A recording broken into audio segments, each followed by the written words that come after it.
Harold Iman, spécialiste géopolitique sur BFM TV, nous a rejoint en plateau. Harold, comment la situation évolue-t-elle globalement? Est-ce que ces accrochages sont isolés? Ces accrochages sont plutôt isolés. Mais on reste quand même braqué sur le plan d'origine qui est de reconquérir le Nord. Juste pour rappeler, tout ceci est à reconquérir. C'est à peu près 1,5, 2 fois la France. Donc on avance selon le plan. On a pris Gao, Tombouctou, Thessalite et maintenant on va par là. Et évidemment, on rencontre des ennemis. Et ils sont de quelle nature? Eh bien, voilà, à Tombouctou, on a eu des djihadistes qui sont sans doute pas liés à Al-Qaïda comme tel, sans doute des gens plus locaux. C'est un peu la même histoire à Gao, alors qu'ici, dans l'Adrar des Ifoghas, nous avions authentiquement affaire à AQMI, Al-Qaïda au Maghreb islamique.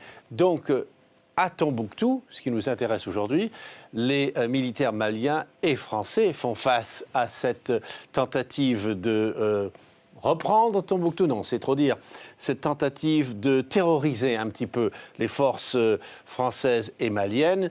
Mais voilà, dans le cas de Gao, où il y a eu du terrorisme, et dans le cas de Tombouctou, où il y en a eu, ces attentats suicides, ils sont inefficaces. On envoie généralement un adolescent seul se faire exploser et puis un échange de feu. On n'est pas du tout dans la configuration de l'Afghanistan. Alors Harold, est-ce que l'opération Serval peut vraiment être conclue prochainement?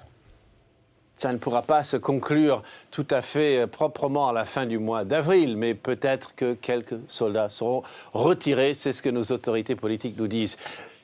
Serval, c'est un peu plus complexe qu'un seul mot. Il y a 5 opérations. Il y en a 2 sur l'Adrar des Ifoghas, une qui vient de se terminer, une autre qui continue à Gao, et une à Tombouctou. En fait, la tactique française, c'est de pousser Al-Qaïda et les autres djihadistes vers ici et de les finir là.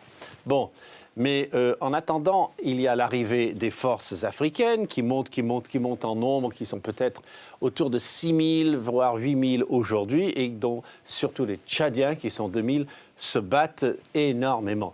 Et puis, nous avons l'arrivée des formateurs européens, qui sont au nombre de 400, qui vont commencer à avoir un effet. Et puis, bon, pour conclure, on peut dire que l'opération Serval aura réussi quand les djihadistes seront désarçonnés, ils seront dispersés, ils seront pour une grande partie tués ou arrêtés. Voilà un petit peu les buts de l'opération Serval, c'est de chasser de toute cette zone toute trace de djihadistes. Merci beaucoup, Harold Iman, pour vos cartes et vos explications.